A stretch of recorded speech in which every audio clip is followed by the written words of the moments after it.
날마다 우리 짐을 지시는 주 곧 우리의 구원이신 하나님을 찬송할지로다.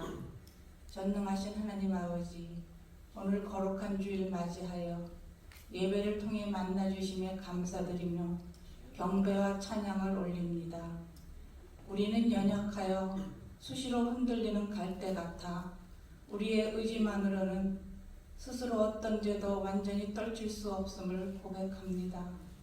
그러므로 이 시간에 다시금 정결코자 은혜를 사모함으로 아버지께 더 가까이 가고자 가난한 심령으로 왔사오니 하나님 저희를 버려두지 마시고 은총 베푸사 감싸시고 성령의 위로와 인도하심으로 도와주시옵소서. 어려운 일 당할 때 우리 심신의 아픔과 시련에 대해 어째서 왜 내게라고 반문치 않고 오직 믿음과 신뢰로 온전히 하나님을 섬기며 순종하며 나가게 하소서. 약속의 말씀 안에서 행하시는 그 능력을 체험하고 성숙하여져 성령의 열매 맺는 삶으로 영광 돌리게 하소서. 요즘도 세상은 전쟁과 정치적 대립, 혼란으로 더욱이 끊이지 않는 코로나 팬데믹으로 어지럽고 수시로 변화가 다양하여도 우리는 기 있는 자는 성령이 교회들에게 하시는 말씀을 들을지어다라는 성경 말씀 따라 깨어있기 원합니다. 또한 주님을 만났을 때 그 첫사랑을 버리지 말고 인내하며 충성하며 우리가 가진 것 굳게 잡아 시험을 이기는 자는 하나님의 성전에 기둥되게 하리라는 요한계시록 말씀을 마음에 새겨 늘 기억하게 하소서. 항상 목사님 영역에 강건함으로 지켜주시고 축복하시어 말씀 전하실 때 그 한마디 마디 속에 넘치는 성령의 역사로 우리의 심령이 뜨거워져 하나님을 더욱 사랑하게 하시고 우리 주님의 교회 역시 생동감 넘치는 공동체로 활성화되어 주님과 동행함으로 선교에 힘쓰며 복음을 듣고 깨닫고 몸소 행하는 전하는 그 빛을 반사하는 교회 되게 하소서. 끝까지 믿음의 경주에서 완주하는 우리 모두 되길 간절히 소망하고 우리와 늘 함께 하시는 축복에 감사드리며 예수님 이름으로 기도합니다. 아멘.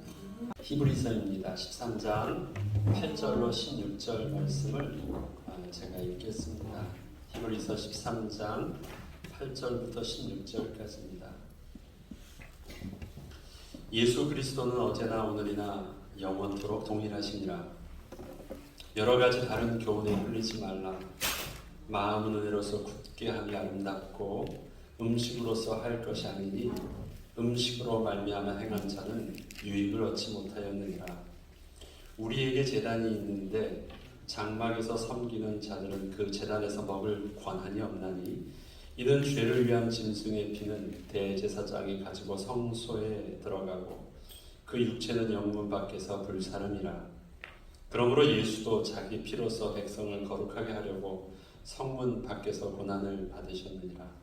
그런즉 우리도 그의 치욕을 짊어지고 영문 밖으로 그에게 나아가자.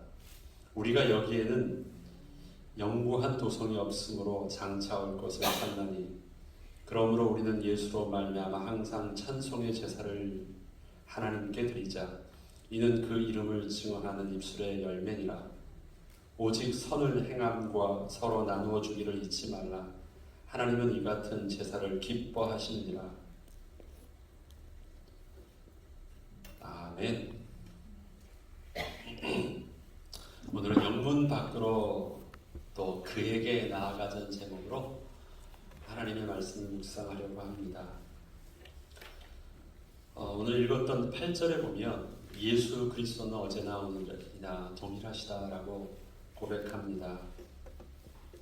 예수 그리스도를 통한 구원의 비밀은 어제의 구원의 축복만이 아니라 또 오늘을 사는 우리에게도 유일한 해답이 되시고 장차 구원받을 우리 다음 세대에게도 영원한 구원의 소망이 되십니다. 시대가 바뀌고 문화가 바뀌고 사람들의 철학과 생각들이 바뀐다고 할지라도 우리를 향한 하나님의 구원의 축복은 그렇게 바뀌는 것이 아니라 어제나 오늘이나 동일하신 것입니다. 그러하기에 우리가 붙잡는 예수 그리스도는 아무리 똑똑해지고 아무리 잘 살아진다 할지라도 인생에 하나님을 만나지 않거든요. 살 수 없는 그 비밀이 있기에 하나님 만나는 유일한 길 되신 예수 그리스도의 비밀은 어제나 오늘이나 동일하신 것입니다. 그 다음 절이 여러 가지 다른 교훈에 끌리지 말고 마음은 은혜로서 굳게 함이 아름답고 음식으로서 할 것이 아니라고 말씀하십니다. 여러분, 럭키한 인생이 좋습니까? 그레이스한 인생이 좋습니까? 럭키한 인생. 뭐 어떤 사람 보니까 일평생 한 번도 붙기 됐다는 그 로또를 꽤 많이 로또를 당첨된 사람도 있더라고요. 원하는 것들을 다른 사람들이 할 수 있는 것을 내가 그렇게 얻을 수 있는 것, 럭키한 것도 사실은 값없는 거예요. 나와 상관없는 거니까. 뭐 대가를 받는 건 럭키한 게 아니에요. 대가가 없는데 나한테 주어진 것은 럭키한 거예요. 행운이 내게 온 거예요. 그레이스도 대가가 없어요. 은혜를 받는 것도. 그런데 내게 그렇게 주어진 거예요. 여러분은 럭키한 인생을 원하십니까? 그레이스한 인생을 원하십니까? 내가 취하는 대가는 양쪽 다 없어요. 안 해도 돼요. 세상은 그레이스한 인생을 이해하지 못하고 그레이스한 인생은 세상에서는 없다고 생각을 합니다. 반드시 대가를 치러야 돼요. 노력을 해야지만 얻을 수 있는데 노력해도 얻을 수 없는 한 가지 방법이 있다고 생각하는 것이 바로 럭키한 것입니다. 그래서 인생에 한망을 원하잖아요. 지금 이 고통에서 벗어날 수 있는, 이 가난에서 벗어날 수 있는 대가 없이 유일한 길이 뭐예요? 럭키한 거예요. 로또예요, 그게. 저들은 예수 그리스도를 통해서 우리에게 주어지는 은혜의 비밀을 몰라요. 그러나 럭키는 우연입니다. 우연. 그레이스는 우연이 아닙니다. 어떻게 하다 보니까 나한테 확 떨어지는 것이 우리가 받은 구원이 아니에요. 우리에게 주신 그레이스의 은혜는 하나님께서 나를 택하셨다라는 것이 기적과 같은 일이지만, 나와는 상관없는 일이지만, 나에 대한 하나님의 택하심은 창세전부터 이미 하나님의 완벽한 계획 속에서 정하여 놓으신 하나님의 은혜라는 것입니다. 우리 부모의 모태에서 내가 조성되기 전부터 내게 하나님께서 이미 정하신 하나님의 축복의 비밀이라는 것입니다. 그것을 내가 지금 알았을 뿐이에요. 내가 지금 알았다라는 것은 내가 지금 구원받았다는 말과 다른 것입니다. 나의 구원의 은혜는 이미 하나님께서 은혜 가운데 되어진 일인데, 그것을 하나님이 지금 내 영에 깨닫게 하셔서 지금 내가 구원받았구나를 고백할 수는 있어요. 그러나 깨달음이 곧 내가 구원받는 순간은 아닌 거예요. 하나님의 구원은 이미 온전히 창세전부터 우리를 위한 계획하심이 있었던 것입니다. 럭키한 인생은 그 행복을 쫓기 위해서 늘 불안해요. 귀를 한 번 만지고 양말을 오른쪽부터 신고 하니까 홈런을 쳤어요. 이걸 럭키해. 안 돼도 내가 됐어요. 또 맞고 싶어. 그래서 그 다음 날도 귀를 한 번 만지고 양말도 오른쪽을 먼저 신고 또 갔어요. 역시 이게 맞아. 또 홈런을 쳤어요. 그리고 또 하려고 귀도 만지고 이제 양말도 잘 신고 갔는데 그날은 삼진 아웃이에요. 불안하기 시작해요. 잘했는데 가만있어. 내가 이렇게 오른쪽 귀였나 왼쪽 귀였나? 왼쪽을 만져야 되나? 내가 왼쪽을 양말을 먼저 신어야 되는 거 아닌가? 막 혼란이 오기 시작해요. 그걸 징크스라고 하죠. 행운을 부르기 위해서 뭔가를 합니다. 뭔가를. 예. 그래도 그 행운은요 대상이 없어요. 그렇게 내가 하면 그냥 하늘에서 뚝 떨어지는 거예요. 누가 그렇게 하기 때문에 나한테 주는 게 아니에요. 그렇게 하니까 행운이 오더라 라는 것입니다. 혹시나 이게 좀 효력이 있을까 해서 내가 막 노력을 해봅니다만 나에게 복을 주는 대상은 없습니다. 그러니까 어떻게 해요? 늘 불안한 거예요. 그 행운을 쫓아서 우연히 한 번은 됐는데 영혼이 한 번이었어요. 그런데 그 한 번을 위해서 어떻게 하느냐? 이 사람들이 도박에 빠지는 이유가 뭐냐면 한 번을 했어요. 그런데 딱 잭팟을 터뜨렸는데 그 다음에 안 됐는데요. 혹시나 해 갔는데 또 터졌어요. 그리고 한참 안 되는데 한 번 또 터졌어요. 터진 거 따지고 보면 몇 번 안 되고 얼마 안 되는데 그게요 이렇게 불안하게 딱 질서 없이 되니까 혹시나 하면서 있는 돈 다 가져가는 거예요. 아예 안 됐으면 안 되는데 그런데 그 근거는 뭐예요? 럭키한 거를 바라는 거예요. 인생이 도박을 걸지 않아도 사람들이 그렇게 럭키한 인생으로 소원합니다. 한 번만 하면 참 좋을 것 같은데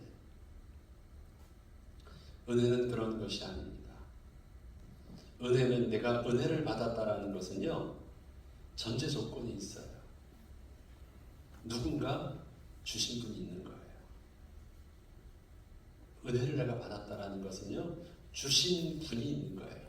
럭키는 나한테 공급에 대한 대상이 없어요. 뚝 떨어졌는데 내가 그걸 어떻게 잡은 거고, 은혜라는 것은요 주신 인격적인 대상이 있어요.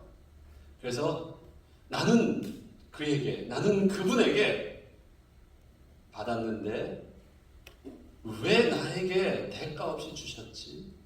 그걸 내가 은혜 받았다라고 말을 하는 것입니다. 그냥 내가 마음이 감동되면 은혜 받았다가 아니에요. 감동을 주시고 나의 심령을 변화시킨 분이 있다라는 것을 인정하는 것이 은혜 받았다라는 거예요. 주셨으니까 받은 거예요. 내가 주는 것이 아니라. 여러분이 주셨으면, 은혜를 주었으면 그건 럭키한 거예요. 은혜 받았다고 하지 마세요. 여러분이 똑똑해가지고 깨달았으면 그거는 은혜 받은 게 아니에요. 럭키한 거예요. 그러나 주신 분이 있어요. 내가 은혜 받았다 할 때는 그분이 나에게 주셨다는 것입니다. 마음은 은혜로서 굳게 함이 좋다고 말합니다. 마음은 은혜로서 굳게 함이 아름답다라고 말씀합니다. 음식으로서 할 것이 아니라 육신적인 어떤 것을 가지고 나를 든든하게 하거나 나를 만족하려고 하지 말고 은혜로서 굳게 함이 아름답다라고 말합니다. 무슨 말입니까? 나의 마음의 평안과 안정감과 만족감이 무엇을 통해서요? 럭키함으로 하지 말고 어떻게 해요? 그 주신 분으로 인하여 안정감을 취해야 해요. 나한테 은혜를 한 번 주셨어요. 근데 이건 너무 감사한데 한 번 가지고 안 돼. 그럼 매일 눈치 봐야 되잖아요. 또 주지 않을까? 또 주지 않을까? 그런데 예수 그리스도는 어제나 오늘이나 동일하신 분이세요. 그리고 예수께서 주시는 그 은혜는 매일 먹어야만 되는 그 음식과 같은 거. 오늘은 만족하고 배부른데 내일 또 먹지 않으면 배고파지는 그런 음식 같은 것이 아니에요. 예수 그리스도를 통해서 우리에게 주시는 은혜의 비밀은 단번에 드림이 되어지는, 우리가 영원한 생명의 근원을 만나는 생명의 은혜를 그리스도를 통해서 붙잡은 것입니다. 그 은혜로 굳게 하는 것, 그 예수 그리스도로 말미암아 내가 만족함과 안정감을 얻게 되는 그것이 진짜 아름다운 것이에요. 그것은 소멸되는 것이 아니에요. 그것은 또 먹어야 되는 것이 아니에요. 또 마셔야 되는 것이 아니에요. 또 내 주머니에 채워야 되는 그런 은혜가 아니에요. 그분 하나님 한 분만으로 만족하는 데를 예수 그리스도를 통해서 생명의 근원과 연결되어진 축복을 누리는 것입니다. 우리가 받은 비밀은 바로 럭키한 것이 아니라 그 은혜를 받은 것입니다. 그리고 그 은혜를 우리가 날마다 나의 삶의 반석으로 두고 그 안에서 우리가 안정감을 취하는 것입니다. 아, 감사하다. 그건 뭐예요? 그렇게 은혜를 주신 분을 내가 오늘도 나의 삶 속에서 그 손길을 느낀다는 거예요. 그냥 무조건 고마운 것이 아니라 아, 감사하다. 그렇지, 하나님이 또 이렇게 내게 세밀하게 응답해 주시고 말씀하시고 위로하여 주시고 채워주고 계시네. 하늘에서 뚝 떨어지어서 내 손에 주어진 것은 아닌데 우리의 만남과 사건과 대화와 우리의 일터 속에서 되어지는 과정을 보니까 이 만남 속에서 나는 상대방을 만나고 있는데 이 만남 속의 그 중간에 하나님이 중보하시는 그것을 우리가 믿음의 눈으로 봐요. 네. 내가 오늘 열심히 해서 일터에서 물질을 배우는데 그 속에서 하나님이 공급하시는 하나님의 은혜들을 내가 느껴요. 착각인가요? 아니에요. 우리가 그 은혜를 날마다 하나님의 성령 안에서 우리 민감하게 느끼는 것, 그것이 은혜로서 굳게함이 아름다워요. 그런 성도를 보세요. 나보다는 돈을 적게 벌고 나보다는 뭐 조건이 나아 보이지 않는데 나는 그 그리스도인을 볼 때마다 왠지 내가 더 가난해 보이고요, 왠지 내가 더 철학해 보이고, 왠지 내가 더 불쌍해 보이고 초라해 보여요. 왜요? 저들께서는 부요함이 있고 나는 부유함이 있거든요. 나는 부자고 저기는 부자는 아닌데요. 그 풍성한 은혜의 비밀들이 더 부러워요. 그것이 아름다운 그리스도인의 내적인 아름다움이요, 또 내적인 평안함입니다. 내적인 힘입니다. 그 비밀을 가진 우리에게 오늘은 세 가지를 통해서 우리의 삶을 인도받으라고 합니다. 첫 번째, 우리에게 제단이 있습니다라는 것입니다. 하나님께서는 이스라엘 백성들에게 우리 구약의 율법을 주셨어요. 그런데 우리가 자칫 잘못하면 율법과 복음, 율법은 좀 복음에 비해서 뒤떨어지는 것이고 또 복음은 우리에게 주신 정말 새로운 영적인 비밀로 하는데, 하나님께서는 그리스도가 오시기 전에 이스라엘 백성들이 하나님의 백성에게 율법을 통해서 복음을 설명해 주셨어요. 율법을 통해서 하나님을 만날 수 있게 해 주셨어요. 성전이 예수 그리스도를 오실 때는 성막의 휘장이 그 아래에 지성소의 휘장이 찢겨져서 모든 막힌담을 헐어주셨지만, 그럼 그 기능들이 잘못되었던 것일까요? 아니잖아요. 성막을 우리가 출애굽기를 배울 때 성막은 하나님, 거룩하신 하나님을 만날 수 없는 범죄한 죄 있는 인간이 하나님을 만날 수 있게 하는 하나님의 은혜의 방편이에요. 그래서 성막 안에 예수 그리스도의 모형을 담아 놓으신 것입니다. 그래서 성막을 통해서 우리는 그리스도를 또 배워요. 성전을 통해서도 그리스도를 배웁니다. 구약의 제사를 통해서도 그리스도를 배워요. 그래서 모든 것은 예수 그리스도께서 오시기 전까지 히브리서 11장에는 그리스도의 모형이었고 그림자였다라고 합니다. 그림자를 보았어도 저들이 하나님의 구원의 은혜를 맛보며 그들의 삶을 살았는데, 우리는 실제 되신 그리스도를 보았으니까 더 큰 축복이라고 히브리서 기자는 고백을 합니다만, 아무튼 그렇다면 이 구약을, 이 제사와 구약의 성막의 비밀은 바로 이스라엘 백성들이 또 그리스도를 이해하는데, 그리스도의 복음을 이해하는데 굉장히 중요한 영적인 비밀이기도 합니다. 그래서 히브리서 이 저자는 바로 이스라엘 백성들에게 복음을 설명할 때 그들이 삶 속에서 늘 누려왔던, 성전과 제사의 비밀 속에서 예수 그리스도를 설명해요. 특히 히브리서는 바로 이 제사의 비밀을 통해서 또 제사장의 비밀을 통해서 대제사장 되신 예수 그리스도를 또 설명해주고 있습니다. 우리는 삶이 제사의 삶이 아니었잖아요. 이스라엘 백성이 그런 율법적인 그런 삶이 아니었기 때문에 제사를 통해서 그리스도를 설명한다고 하면 제사도 모르기 때문에 이 비교 자체가 안 돼서 이해가 안 돼요. 그러나 유대인들에게 있어서는 척하면 이가 무슨 말인지를 금세 이해할 수 있죠. 저희는 레위를 통해서 어느 정도 배웠기 때문에 그래도 기본적인 제사나 또 성전이나 어떤 율법적인 지식을 그래도 저희는 좀 가지고 있기 때문에 그 지식을 가지고 오늘의 이 복음을 좀 봐야 되겠습니다. 우리 앞에 제단이 있다고 말합니다. 자, 그것은 이스라엘 백성들에게 있어서는 분명히 제단이 있습니다. 또 그 제단은 하나님께 제사를 드리고 하나님을 만나는 곳이고 죄사함을 받는 그 제단입니다. 그것을 한번 보자는 것이에요. 그 제단의 비밀이 무엇인지를 한번 보자라는 것입니다. 히브리서 13장 10절에는 우리에게 제단이 있는데 장막에서 섬기는 자들은 그 제단에서 먹을 권한이 없다라고 말씀하십니다. 그 제단을 보면 제단이 있다라는 것은요, 이것을 말합니다. 성도는요, 있어야 할 곳이 있고 해야 할 일들이 무엇인지 해야 할 일들이 분명히 있습니다. 그러면 거룩한 하나님의 백성이 있어야 할 곳은 어디 있고 해야 할 일들은 무엇일까요?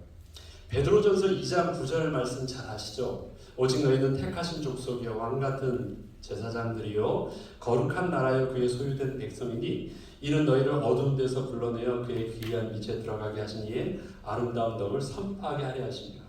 바울은 그리스도의 정체성을 말할 때 왕같은 제사장이라고 표현을 합니다.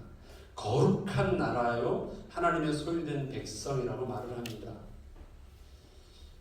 신약의 성도들, 구약의 성도들이 아니라 신약의 성도들에 대한 그 신분의 정체성을요 어떻게 이해하게 하냐면 왕같은 제사장으로 이해시켰습니다. 이것은 단순히 너희가 그렇게 존귀한 자로만 말하고 있는 것이 아닙니다. 이스라엘 백성들은 왕같은 제사장 하면 제사장은 한 명이에요? 아니면 여러 명이에요? 제사장은 레위지에서 아론의 족속은 다 제사장들이에요. 그들이 반차를 쫓아서 다 제사장들로 직례를 합니다. 레위인은 성전의 모든 것을 섬기지만 제사장들은 예배를 섬깁니다. 제사장은 그래서 반차를 쫓아서 일주일 이상 계속되기 때문에 자기 차례가 오면 그가 나서 백성들을 위해서 대신 다 합니다. 그렇기 때문에 그 제사장들은 여럿이 있습니다. 그 가운데 유일하게 딱 한 명 제사장이 있죠. 그가 바로 왕같은 제사장, 유일한 한 명입니다. 대제사장을 말합니다. 대제사장은 둘이 되지 않아요, 본래는. 그런데 그것이 좀 변질돼서 초대교회 시대에서는요, 로마 사람들이 대제사장을 정치적 목적으로 뽑았기 때문에 1년에 한 번씩, 몇 년에 한 번씩 뽑으니까 그때는 대제사장들이 됐어요. 그러나 실질적으로 대제사장은 종신제입니다. 죽으면 또 나요.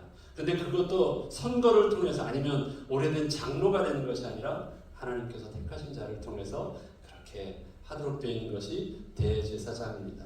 유일하게 한 명이에요.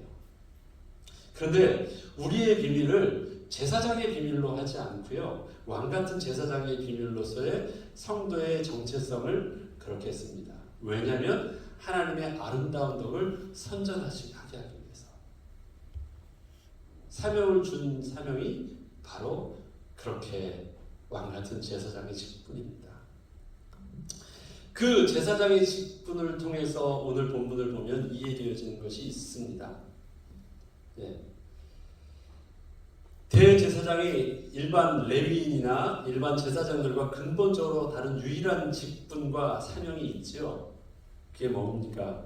그것은 대속죄일에 백성들의 죄를 가지고 백성들을 대신하여 지성소로 들어가는 것입니다. 1년에 딱 한 번 해요. 대속죄일에 백성의 죄를 가지고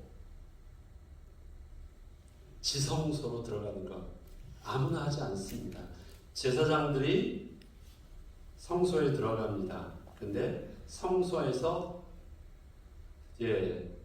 모스트 홀리된 그 안쪽의 지성소로 들어가지 않아요. 성막 안에서 지성소에서 진설병을 그 다음에 등불을 다 성막에서 섬기는 일을 하지만 지성소 안으로 들어가는 일들은 대속죄일에 대제사장만이 유일하게 들어갑니다. 오늘 본문의 그 배경은 바로 그 배경을 두고 하는 말입니다. 대속죄일에 진행되어지는 제사의 비밀을 말합니다. 이스라엘 백성들이 속죄제를 드립니다. 제사를 드려요. 제사장들은 속죄 제사로 진례를 합니다.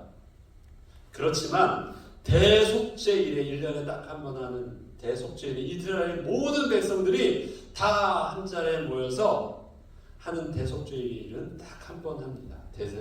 대제사장이 나는 죄를 안 지었으니까 안 해도 돼. 속죄제는 그렇게 드릴 수 있어요. 죄 지은 사람만. 그러나 대속죄제일은요 예외가 없이 다 모이는 것이에요. 나는 죄를 안 지었는데도 나도 모여서 하느냐? 그런 것과 근본적으로 다른 것입니다.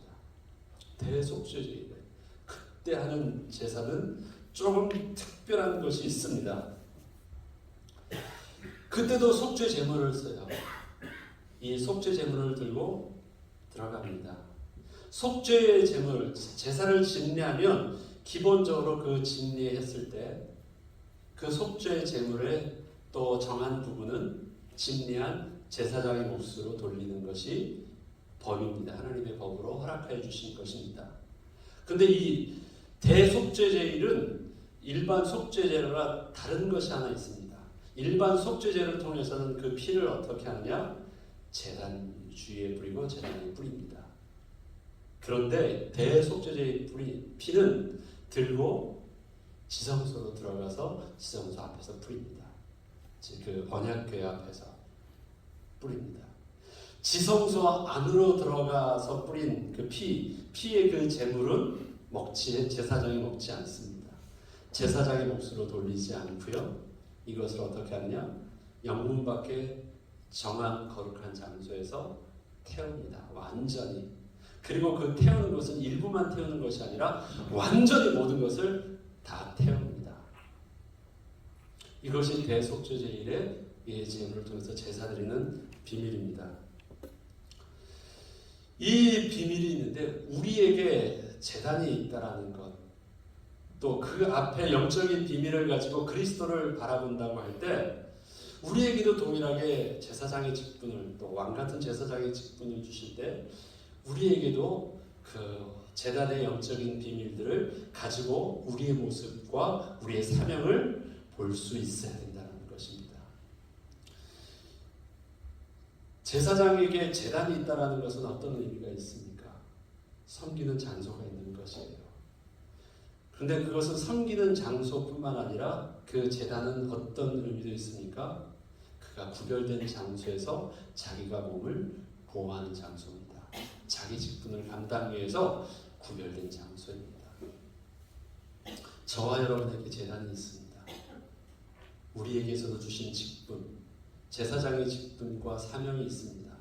우리를 부르실 때 하나님의 자녀의 축복의 주인공으로 부르셨지만 그와 더불어 하나를 더 주신 것이 그 비밀을 우리의 후대에 전할 수 있는 전도와 선교의 사명도 동일하게 주신 것이거든요. 그래서 우리에게도 제단이 있습니다. 그러기 위해서 저와 여러분이 어떻게 할 줄 알아야 돼요? 제사장처럼 구별된 장소에서 우리가 있어야 돼요. 제사장은 일을 하지 않고 제사장은 군대 가지도 않습니다. 제사장은 그 계수함도 받지 않아요. 우리가 지금 계속하고 있는 사사기를 통해서 배우잖아요. 민수기를 통해서 계속 배우고 있잖아요. 계수하는데 그들은 다른 일을 하지 않아요. 저들의 일은 무엇입니까? 저들은 구별되는 게 자기 몸을 보호하는 거예요. 섬길 수 있도록 거룩함을 유지하는 것입니다. 그리고 무엇을 해야 되는지 알아요. 다른 것 다 잘해도 소용이 없어요. 하나 잘해야 돼요. 오늘 성경 공부 시간에 좀 더 그 부분을 더 다루겠지만 레위인의 직분이 특별히 하고 있는 것이, 지금 우리 목사나 교회에서는요, 많은 사람들을 교회로 데리고 들어가고 막 전도하게 하잖아요. 가만히 있어 보면 그거랑 레위인들이랑은 좀 다른 것이 있어요. 레위인들은요, 저들을 다 데리고 오는 초청하는 저희의 지금 목회자나 이 교회에서 하는 사역들과 전혀 다른 것이 있어요. 선을 더 넘어오지 못하도록 하는 일들을 해요. 그렇게 넘어와가지고 망하지 않도록, 하나님의 거룩하며 선을 넘지 않도록 하는 일들을 합니다. 좀 달라요. 그건 나중에 자세히 더 말씀드리겠습니다. 우리에게 주신 귀한 사명이 여러분들에게 있습니다. 장소, 마땅히 해야 될 일들이 여러분에게 분명히 있습니다. 그 뒤에 더 하겠습니다. 우리에게 있습니다. 명심하세요. 다른 거 아닙니다. 저와 여러분이 분명히 있어야 할 곳에 여러분이 없다면, 해야 할 일들을 여러분들이 하지 못한다면, 그것은 여러분의 마음이 은혜로서 담대함을 얻지 못할 것입니다. 아름답게 되어지지 않을 것입니다. 하나님께서는 우리를 제사장 되게 하셔서 어제나 오늘이나 동일하신 예수 그리스도를 속죄의 제물로 드리는 사명을 감당하게 하셨습니다. 예수 그리스도를 통하여 속죄의 피의 비밀과 육신의 고난의 비밀, 이 두 가지가 바로 오늘 말씀하고 있는 우리가 붙잡아야 될 영적인 비밀입니다. 앞서 말씀드렸듯이 섬기는 자들은 먹을 권한이 없다라고 말했죠. 그 이유는 이 거룩하게 한 피, 예수 그리스도의 속죄의 피로 쓴 것은, 특별히 대속죄일에 쓴 피는요, 누구는 잘못하고 누구는 잘하고와 상관없이 이스라엘 모든 백성들이 하나님 앞에서 반드시 들어야만 하는 죄가 있어요. 그것은 자범죄 정도가 아니에요. 어떤 죄입니까? 우리에게 있는 원죄의 문제입니다. 근본적으로 저들이 대속죄를 통해서 날마다 기억해야 될 것이 있습니다. 허물과 죄로 죽었던 우리가 하나님의 은혜가 없이는 우리가 다시 하나님을 만날 수 없었다는 것을 기억하게 하는 것이 바로 대속죄이게 하는 일입니다. 매일 그들의 삶 속에서 드리는 속죄제의 비밀과는 달라요. 그래서 그 대속죄제 제물을 바로 예수 그리스도의 속죄의 피로 그렇게 이해시키고 있는 것입니다. 누구나 예외 없어요. 누구나 예외 없습니다. 우리가 하나님 앞에 이렇게 거룩한 백성으로 서게 되는 것은 바로 이 예수 그리스도의 피가 아니었다면 죄 씻음을 받을 수 없었고, 예수 그리스도의 고난받으심이 없었다면 죄사함의 비밀들이, 저주받음을 내가 해결할 수가 없었어요. 그렇기 때문에 그것은 우리에게 대속죄제를 통해서는 그것을 계속해서 반복적으로 기억할 수 있도록 하여 주신 것입니다. 저와 여러분이 하나님 앞에 나와서 예수 이름으로 오늘 기도합니다. 우리에게 자범죄 문제도 있어요. 그렇기 때문에 늘 하나님의 은혜를 그리스도를 통해서 이름으로 나옵니다. 그러나 우리는 한 가지 더 중요하게 잊지 않아야 될 우리의 근본적인 것, 우리와 하나님과의 막힌 담을 하고 우리를 거룩한 백성 되게 하셨던 그 은혜의 비밀들이 바로 예수 그리스도 안에 담겨져 있고, 그것은 어제나 오늘이나 동일하시고 영원하시기에 단번에 드림이 되어서 우리가 온전케 되었다는 것을 잊어서는 안 되는 것입니다. 특별히 왜 먹을 권한이 없다라는 표현을 썼냐면요, 이것은 내 몫이라는 것이 아니에요. 다른 먹을 권한이 있다라는 것은 뭐예요? 마땅히 그건 내 몫이라는 말이잖아요. 그럼 제사장이 자기가 예배를 섬기고 나서 마땅히 먹을 몫으로 자기 것을 취한 거예요. 그거는 누구 거예요? 내 것. 이 개인 거예요. 개인 내 것이에요. 그런데 그 속죄의 피로 드렸던 그 제물은요, 먹을 권한이 없대요. 내 것이 없어요. 어떻게 해야 된대요? 온전히 다 영문 밖에 나가서 다 태워줘야 된대요. 그래야지 뭐 할 수 있기 때문에. 그래야지 백성이 온전히 하나님의 거룩한 백성 될 수 있기 때문에 그래요. 피로 인하여 죄 씻음을 받았습니다. 더러워진 우리 육신의 몸이 거룩하게 되었어요. 그렇지만 또 뭐가 있습니까? 죄책이 있습니다. 죄에 대한 책임은 어떻게 되어지는 거예요? 더러워진 것은 씻을 수 있는데 죄에 대한 책임은 대신 저주받을 신이 있으십니다. 그것이 우리를 온전히 거룩하게 하신 것이에요. 그렇게 쓰이신대요. 저와 여러분에게 하나님께서 주신 그 은혜, 예수 그리스도의 은혜를 통해서 개인적으로 하나님 앞에서 받았던 은혜가 있습니다. 그리고 그 은혜에 감사해서 제사장이 하나님께 먼저 나아가서 피로 인하여 하나님의 택하심을 받고 그 다음에 그 먼저 제사장 그 개인의 죄를 위해서 먼저 속죄의 피를 가지고 지성소에 들어갔다 나옵니다. 그리고 백성의 죄를 가지고 지성소에 들어갑니다. 개인적으로 하나님께 주신 은혜를 감사해요. 그 다음에 뭐예요? 백성의 죄를 가지고 들어갔다가 나왔을 때는 그 재물을 취하지 않냐고 그것은 모두 다 내려놔요. 우리에게 그것을 예수 그리스도는 나의 구원주시요 나의 축복의 주님이십니다. 그러나 한 가지 분명하게 우리가 생각해야 될 것이 있습니다. 그것은 나만의 축복이고 나만의 개인의 소유물이 아닙니다. 우리에게 사랑의 빚진 은혜가 있습니다.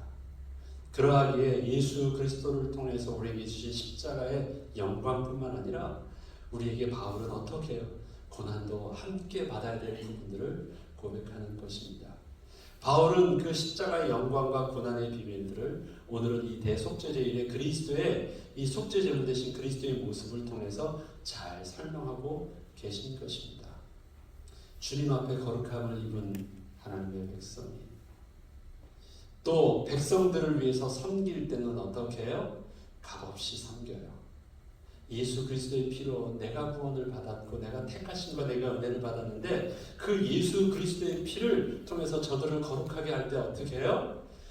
그 피로 온전히 거룩함과 동시에 어떻게 해요? 그 몸을 주님께서 나를 위해서 주셨듯이 어떻게 해요? 나도 주님을 위해서 주님이 하셨던 그 길을 따라서 그 영문 밖에서 나도 태움이 되어지는 은혜를 누리게 하는 것입니다. 복음을 전하는 데는 대가가 없습니다. 우리가 복음 전하면 하나님이 복 주신다. 오늘 말씀에 비춰보면요, 복음을 전하면 복 주시는 것이 아니라 그냥 복음이 우리를 본래 주신 복이 있습니다. 복의 은혜를 감사함으로 나도 마땅히 내게 주신 그 은혜의 직분을 따라 뭘 하는 거예요? 섬기는 거예요. 섬기면 내가 예수를 전하면 복 받는 게 아니라 이미 주신 복이 나도 또 어떻게 해요? 이제 나도 어른이 되어서 우리 부모님께 사랑을 받아서 어른이 됐잖아요. 그러니까 뭐 할 줄 알아요? 나도 이제 사랑할 줄 알아요. 사랑하니까 내가 복 받아요? 그런 거 아니잖아요. 나는 이미 사랑을 받았고 나는 다 괜찮아요. 끝났어요. 그래서 뭐 할 줄 알아요? 그 사랑으로 줄 줄 알아요. 마음껏 대가를 바라는 것도 없고 거기를 어떤 기대하는 거나 어떤 섭섭함도 없어요. 그게 내가 하는 장성한 분량의 부모의 모습이니까. 그리스도의 모습이 그것입니다. 우리의 고난은 그 안에 대가를 바라는, 이렇게 하면 하나님 복 주신다고 하는 답이 없습니다. 오히려 그곳에는 아픔이 있고 태워짐이 있고 수고가 있을 뿐이에요. 그런데 그것이 우리에게 문제가 되지 않고 고난을 느끼지 않아요. 뭘 하니까? 늘 우리의 삶 속에 하나님 주시는 은혜를 아니까. 그래서 어떻게 해요? 그 은혜로서 나의 마음이 굳게 되어지고 은혜로서 삶이 아름답게 보여요. 뭔가를 내가 막 복으로 막 얻어가지고 오는 만족감과 즐거움과 뭔가 체험의 즐거움이 아니라 럭키한 것이 아니라 나는 오늘의 삶이 다른 사람 볼 때는요, 수고하고 있고 헌신하고 있고 드리고 있는 것처럼 보이는데 어떻게 해요? 나의 삶 속에 내면에 이루는 평안과 풍성함과 감사와 하나님 나라에 흔들리지 않는 소망은요, 그게 우리의 삶과 모습을 아름답게 해요. 그 비밀들을 어떻게 해요? 예수 그리스도께서 우리에게 그렇게 하셨듯이 어떻게 해요? 그분과 함께 영문 밖으로 나아가서. 영문 밖으로 왜 나갑니까? 세상 밖으로 왜 나갑니까? 태워지러 나가는 것이에요. 그런데 오늘 이 태워지러 나갈 때 이렇게 말합니다. 13장 13절부터 제가 다시 한번 볼게요. 12절부터 한번 읽어볼게요. 그리스도 예수도 자기 피로써 백성을 거룩하게 하려고 성문 밖에서 고난을 받으셨느니라. 그런즉 우리도 그의 치욕을 짊어지고 영문 밖으로 그에게 나가자. 같은 그 수호 속에서 하자는 것이죠. 우리가 여기에는 영구한 도성이 없으므로 장차할 것을 찾는다. 여기에는 영구한 도성이 없다. 그 말은 뭐예요? 내가 하나님의 은혜 가운데 성소 앞에서 하나님의 은혜를 받고 그 다음에 그 성소의 울타리 안에서 우리가 받았어요. 그러니까 너무 좋아. 여기가 주사오니 이곳에서 장막 셋을 짓게 해주시고 여호와를 위해서 엘리야를 위해서 그리스도를 위해서 장막 셋을 여기가 주사오니 그럴 것이 아니라 어떻게 하라고요? 여기에는 영구한 도성이 없으므로 장차 올 것을 찾으러 어떻게 해요? 영문 밖으로 나간대요. 그 말은 무엇입니까?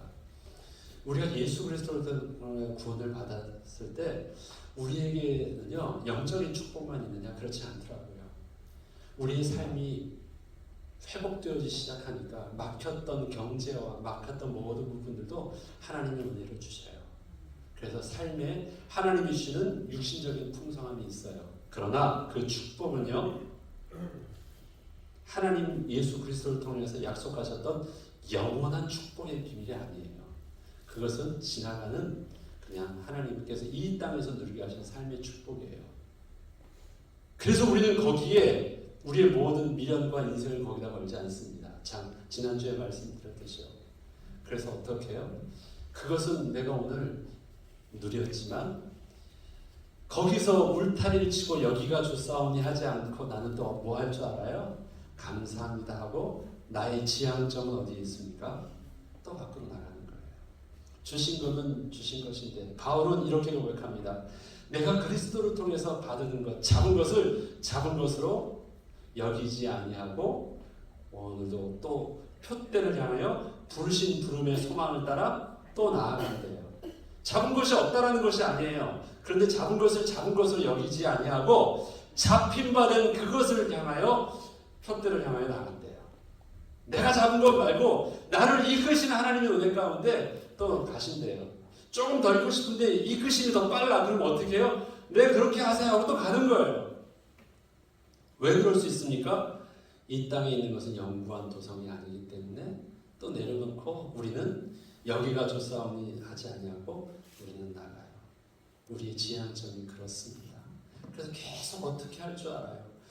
내적으로 나는 하나님 앞에서 늘 거룩함의 은혜를 누리지만 우리의 삶의 지향점은 늘 계속해서 외부로 향하여 영문 밖으로 나아가는 것이 우리의 삶의 지향성이고 방향성인 것입니다. 사람은 본능적으로 어떻게 하려고 해요? 안정감을 취하려고 자꾸 안으로 들어오고 자꾸 내 울타리로 나만의 성공을 크게 계속 만들어 가잖아요. 자꾸. 그래서 그 안에서 나는 안정감을 취하려고 하잖아요. 근데 그리스도의 모습은 그리스도인은 그렇지 않대요. 안정감은 어제나 오늘이나 동일하신 그리스도께서 나와 함께 하시는 그 가운데서 내가 여전히 누리는 축복이고 우리는 어떻게 해요? 삶의 안정감을 자꾸 무너뜨리는 것이에요. 그리고 어떻게 해요? 자꾸 도성 밖으로 나가는 것이에요. 영문 밖으로 자꾸 나가려고 하는 것이에요. 그래서 어떤 것? 새롭게 해주시는 하나님의 은혜 가운데 새롭게 자꾸 저들 속에서 우리를 통해서 또 거룩하게 될 예비된 하나님의 백성을 향하여 우리의 발걸음과 우리의 시선과 우리의 관심이 그곳에 있는 것입니다. 안식은 그때 온대요. 안식을 찾으려고 내가 울타리를 쌓기 시작하고 안식을 찾으려고 잃지 않으려고 내가 긴장하기 시작하면 내가 붙잡았던 럭키한 것들이 어떻게 해요? 불안덩어리가 돼요. 이거 없어지면 어떡하지? 이거 잃으면 어떡하지? 이거 뺏기면 어떡하지? 누가 도둑질해가면 어떡하지? 또 이런 복이 안 오면 어떡하지? 그렇지 않습니다. 예. 우리의 안정감은 계속해서 안쪽으로 들어가서 쌓는 데 있지 아니하고 우리의 안식은 그래서 매일매일 못할 수 있어요. 내가 쌓아오는 이것을 통해서 등 두들기고 배 부르다고 배 두들기면서 좋다 할 것이 아니라 오늘도 하나님 주시는 은혜가 일용할 은혜를 맛보는 거예요. 내일은 또 내일 주시는 하나님의 은혜를 맛보는 거예요. 아, 감사하다. 근데 그 하나님이 어제 채워주셨고 오늘 주시듯이 난 또 뭘 알아요? 내일도 주실 것을 알아요. 그게 나의 담대함이에요. 내일 보장된 손에 쥐고 있는 그것 때문이 아니라 내일 또 동일하게 나에게 약속하신 대로 함께 하실 하나님의 언약을 내가 붙잡고 있는 것이 나를 평안하게 해요.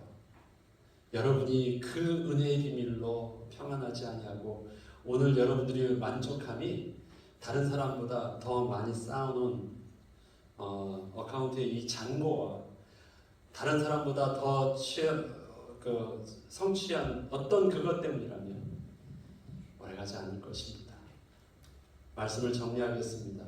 저와 여러분의 마음은 은혜로서 굳게 함이 아름답습니다. 잠시 있는 도성 속에서 여러분들의 삶의 방향성이 어디로요? 우리 함께 영문 밖으로 믿음의 도전을 멈추지 아니하고 계속 나아감으로 그리스도인에게 주셨던 사명, 재단의 사명 온전히 감당함으로 저와 여러분이 오늘도 누리고 내일도 누리는 그 은혜의 비밀이 있길 주의 이름으로 축원합니다. 우리가 다 같이 하나님께 기도했으면 좋겠습니다. 하나님 아버지, 없어서 불신령하지 않게 하시지만 더 있어서 은혜로서 굳게 하지 아니하고 육신으로 만족하는 인생은 되지 않게 하여 주시옵소서. 나의 삶이 은혜로서 굳게 되게 하옵소서. 성령의 인도함을 받는 오늘의 축복, 현재의 축복이 주님 오시는 그날까지 지속하게 하옵소서. 같이 통성으로 기도하겠습니다. 하나님, 이제는 우리 주 예수 그리스도의 은혜와 하나님 아버지의 사랑하심과 성령님의 내주 인도 교통 충만하심, 우리에게 있는 대제사장 되신 예수 그리스도를 영광합니다.